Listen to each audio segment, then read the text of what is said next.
ल है किसान साथीहरू, मेरो फार्ममा चाहिँ धमाधम चुच्चो काट्न थालिरहेको छ।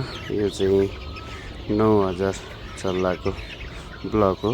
यो अहिले आज लगभग 40-42 दिन भयो चुच्चो काट्दैछ है त। लानुहोस्, धमाधम चुच्चो काटिरहेको छ स्टाफहरूले। चुच्चो काटेपछि चल्ला कस्तो देख्छ हेर्नुहोस् है हजुरहरूले। यो भिडियो हजुरहरूलाई कस्तो लाग्यो लाइक कमेन्ट सेयर पनि गरिदिनु होला, अनि मलाई फलो पनि गरिदिनु होला है त।